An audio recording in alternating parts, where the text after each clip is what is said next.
Assalamualaikum warahmatullahi wabarakatuh. Bismillahirrahmanirrahim. Wa ma inna a'udzubika min billah wa la asila wa azlama wa ajhala rijli alayya wa zayni ilma wa dhikr. Alhamdulillah, syukur pada Allah Ta'ala diberi kesihatan dan kesempatan untuk sama-sama hadir di Alur Pisang ni, membincangkan hadis Nabi SAW. Hari ni 1 hari bulan 11, masuk tahun baru dah, 15 hari bulan 3 tahun 42. Artinya 15 Rabiul Awal. Maulid ada dah itu. Kata Ustaz Nasir, alhamdulillah, selawat dah lah. Maulid kena selawat, bunga rampai. Kau tak buat? Kau tak? Maulidnya. Alhamdulillah, malam ni berkenaan dengan hadis riwayat Jabir bin Abdullah Al-Ansari radhiyallahu anhu, bahawa Nabi SAW telah bersabda, Jibril alaihissalam sentiasa berpesan 7 perkara kepada Nabi SAW. 7 perkara. Jibril berpesan kepada Nabi, sentiasa berpesan kepada Nabi. Ma zala yusini Jibril bil jari hatta zanantu annahu yaj'aluhu warisan. Satu. Yang kedua, wa ma zala yusini bin nisa'i hatta zanantu annahu sayuharrimu talaqahunna. Yang kedua. Yang ketiga, wa ma zala yusini bin mamlukina hatta zanantu annahu yaj'alu lahum waqtan yu'taquna fihi. Yang keempat, wa ma zala yusini bis-siwaki hatta zanantu annahu faridah. Yang kelima, wa ma zala yusini bis-salati fil jama'ati hatta zanantu annahu la yaqbalu Allah Ta'ala salatan illa fil jama'ah. Yang keenam, wa ma zala yusini bi qiyamil laili hatta zanantu annahu la nauma bil laili. Yang ketujuh, wa ma zala yusini bi dzikrillah hatta zanantu annahu la yanfa'u qaulun illa bihi. Alhamdulillah. 7 perkara jadi pesan Jibril AS kepada Nabi SAW, dan Nabi riwayatkan, Nabi ceritakan kepada para sahabat, dan para sahabat yang meriwayatkan hadis ni ialah Jabir bin Abdullah Al-Ansari. 7 perkara tu boleh higak tak hadis tadi? Agak orang ngaji Arab boleh lah serua dah. So boleh. Apa tu? Ya kena tak ada. Dia sebut jemaah tu. Kena dia. Yang kelima. So lagi? Ada lagi?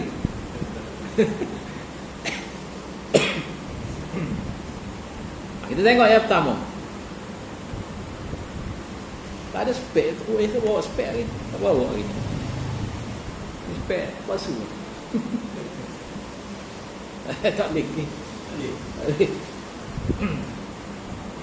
Tak apa. Ma zala yusini Jibrailu bil jari hatta zanantu annahu yaj'aluhu warisan. Iaitu ma zala ni, perkataan ma zala ni adawat ma zala, iaitu apa? Sentiasa, selalu, sentiasa, samalah. Jadi Jibril selalu berpesan kepadaku, kata Nabi.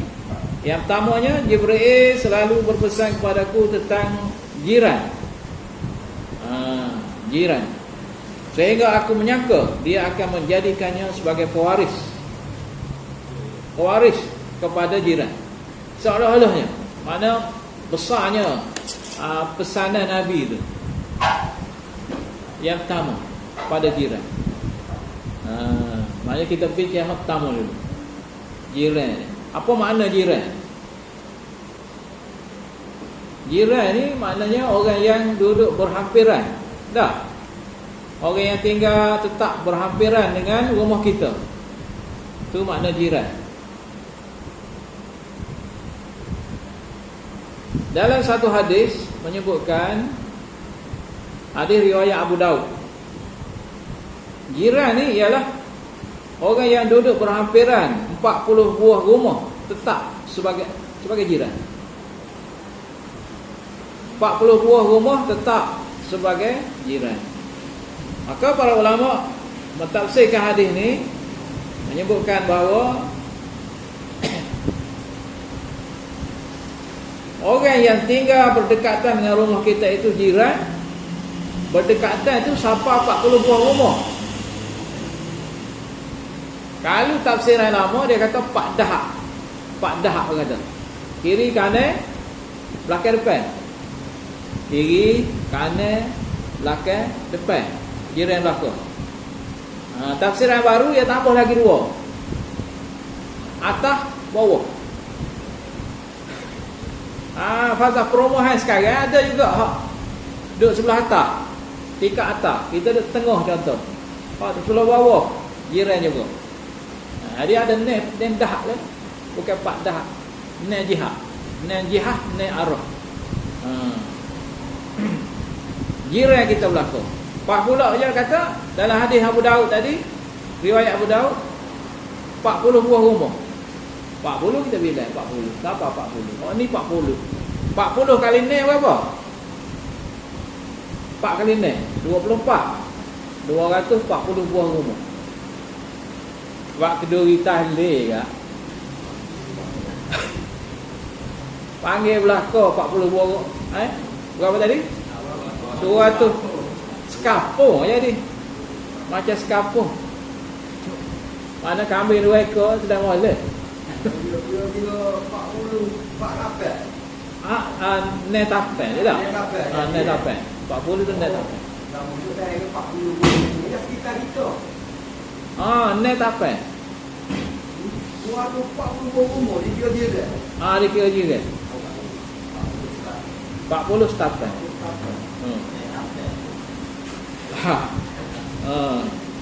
InsyaAllah.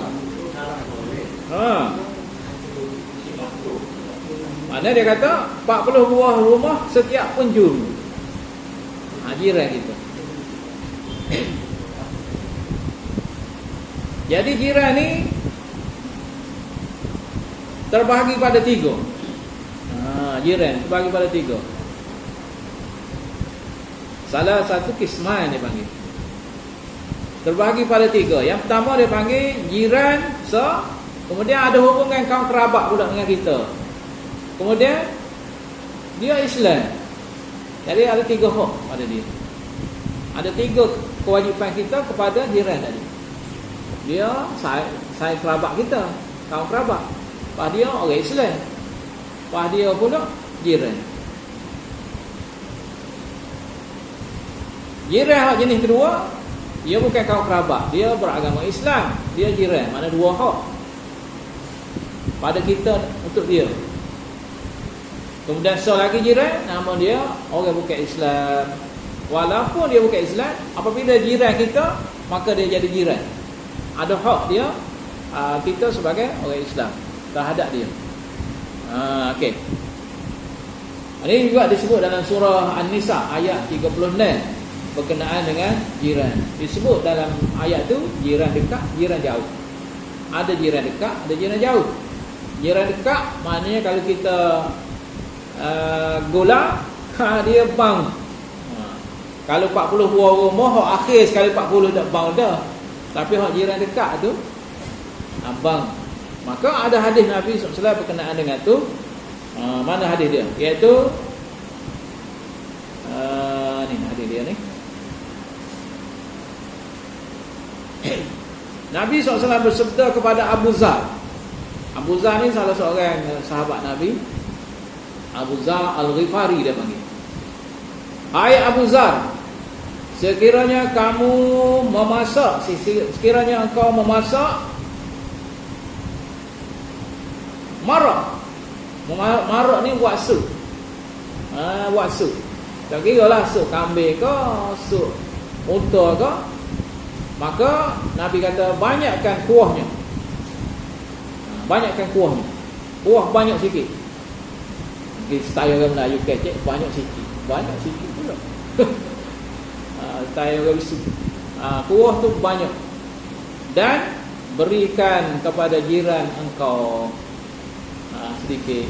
Kenapa? Karena bila masak menyebabkan bau keluar. Bila bau keluar, jiran pun bertanya-tanya, rumah siapa ni? Rumah siapa ni?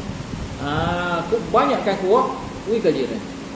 Tapi iyalah, kadang-kadang jiran kau kita sendiri ada sangka-sangka yang tak comel. Saya nak aku kan. Dia ada sangkaan lagu tu. Kadang-kadang tu. Pasal tradisi orang Melayu tu ada juga lagu tu. Walaupun apa, hak jiran kena sangka baik kepada jiran. Kena bersangka baik pada jiran. Di antara hak-hak jiran, tidak boleh menyakiti jiran. Tak boleh menyakiti jiran. Nabi SAW bersabda, hadis riwayat Bukhari. Saya tak baca matan, saya baca pengesut saja. Dan cepat sikit. Barang siapa yang beriman pada Allah dan hari akhirat, maka janganlah ia menyakiti jirannya. Maknanya hadis Nabi jelas. Dan hadis sahih, jangan menyakiti jirannya. Di antara contoh menyakiti jiran, tidak bertegur sapa dengan jiran, misal contoh. Atau berlagak sombong dengan jiran. Atau membunyikan radio ke, TV ke, sehingga mengganggu anak-anak jiran. Jiran baru lahir, anak baru lahir, baru sebulan dua. Contoh 3 bulan dah. 3 bulan dah. Pasal TV je derah tengok bola. Contoh kejut orang ni sebelah. Itu tidak menjaga hak jiran. Kak jalan tak boleh juga. Makna walaupun hak kita, tapi muka jiran duk lalu sama. Jadi seperti laluan jiran. Makna kita bagi untuk dapat pahala kita akhirat. Tak cakap pahala dah tu. Lepas tu hak jiran tu mengganggu hak jiran lah. Dosa kecuali kita nak menggunakan tanah tu dengan bangunan tertentu dan sebagainya. Mana minta pandangan jiran dulu. Pandangan jiran. Nak tinggikan rumah kita pun minta pandangan jiran. Nak tinggikan rumah, padahal rumah kita, tapi jiran sebelah kena tanya. Tanya jiran pun. Jadi ada masalah juga. Kalau kubur kat kita tu, dulu boleh masuk kubur tu. Dulu? Dalam kubur ni dia tahu biar dulu orang kubur tu. Dia anak cucu dulu. Waktu yang asal tu mati lama. Tak. Dia kan cucu yang mulut dia anak tu. Tapi masuk dia. Jadi dia berdosa tu bukan hak dia. Kalau ada alternatif laluan lain, air mulut macam masalah mulut. Boleh kira iyalah. Kalau tu pun tahu, tu memang lalu dia. Dia mana masing-masing ada hak. Hak tanah ada hak tanah. Jiran ada hak jiran. Jadi bersepakat, berbincang, mesyuarat dan sebagainya. Kena sangka baik dulu. Yang kedua, kita sama sini. Memelihara keamanan jiran. Masalahnya masyarakat umum sebahagiannya belajar agama, sebahagian masyarakat tak belajar. Itu jadi berselehing daripada segi kefahaman tentang agama, tentang hak jiran dan sebagainya, hak jalan sebagainya. Jadi kita orang belajar ni memelihara keamanan jiran tetangga kita. Kemudian menghormati mereka. Contoh, memberi salam, tanya khabar, ucap takziah, ucap tahniah. Bila ada susah payah, takziah dan tolong. Dan tahniah bila ada kejayaan. Jangan pula mangguk tu dah gitu. Gitu pula. Ada sifat dengki atau sifat memang gitu tak masalah. Keadaan masyarakat macam tu. Tapi kita sebagai orang Islam yang belajar kena tahu cara menghormati. Dan kalau jiran bukan Islam yang mengamalkan agama dia, contoh kalau orang bukan Islam kadang-kadang dia waktu ambil sorang dia tu dalam tempat parking kereta macam sorang dia lah, kita kata tak? Bakal colok situ, kita pergi kena. Tak boleh. Itu kita kena menghormati kepercayaan dia. Jangan sampai kita pergi menyembah kereta. Salah pula. Lakum dinukum waliyadi. Kamu agama kamu, aku agama aku. Tapi dari segi hak jiran, kita kena jaga tertib itu. Yang kedua, yang keempat, memberi layanan dan kasih sayang dalam muamalah dengan mereka. Hak sebagai contoh hak tadi, mementingkan hubungan mesra dengan jiran. Jadilah tanya khabar tadi sebagai contoh. Mana kalau kira gitu syariat Islam begitu hebat, begitu luas, sehingga kita duk rasa kita pun dalam keadaan tak sempurna. Tak sempurna melayani hak-hak jiran sebagai dikehendaki oleh syariat Islam. Kadang-kadang kalau duduk taman perumahan tu tak kena. Tak kena selain 2-3 rumah dah tak kena. Kemudian hak baru menyewa pula tak kena. Dia pun tidak bermuamalah, tidak bertegur siapa. Angkat tangan pun tak. Kita angkat tangan juga kerah tangan-tangan, dia tak jawab ke apa. Seolah gitu. Dan artinya kejahilan tu berakar umi dalam masyarakat kita tentang hak jiran. Jadi pergi sejid tak pergi jemaah, surah tak pergi jemaah. Jadi kadang-kadang tempat orang Islam berkenal-kenalan, bermuamalah di surah, di masjid, tempat berjemaah. Tapi oleh kerana kita sangka baik dengan kesibukan lah, sibuk bekerja, cari rezeki untuk hidup 100 tahun, menyebabkan tak ada nak pergi jemaah. Kenapa? Nabi SAW bersabda dalam hadis riwayat Muslim, artinya tidaklah masuk syurga orang yang tetangganya tidak aman kerana gangguannya terhadap jiran. Tengok. Jadi tegur jiran dengan ucapan salam dan senyuman. Ikut kaedah lah. Jangan pula congwa contoh. Wisalan juga. Tak kena lah. Congwa good morning lah kau, ataupun selamat pagi ke mana. Kalau kita orang Islam terbalik pula takutnya. Selamat petang sama Islam. Tak kena pula. Kena assalamualaikum. Takut orang kata lebah pula. Lebah salah tak apa. Ada juga gitu. Tapi dah ni tak berlaku dah. Apa maksud? Orang wisalan tak timbul dah. Orang kata lebah tak lebah. Tak ada masalah. Wisalan. Jangan meninggikan suara bila bercakap, berkomunikasi dengan jiran tetangga. Kena berlemah lembut, kena merendah diri. Ada juga jenis jiran sentiasa meninggi diri.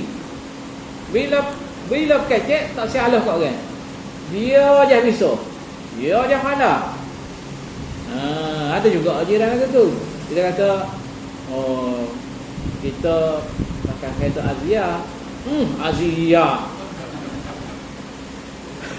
Ya dulu. Dia nak rayak hal lain lagi tu. Jadi belaka. Orang ni pula kata kita ambil Honda gitu. Tak ada apa Honda. Tak ada apa lagi. Dia nak lagi, tinggi lagi. Dia tinggi sama. Tinggi sama.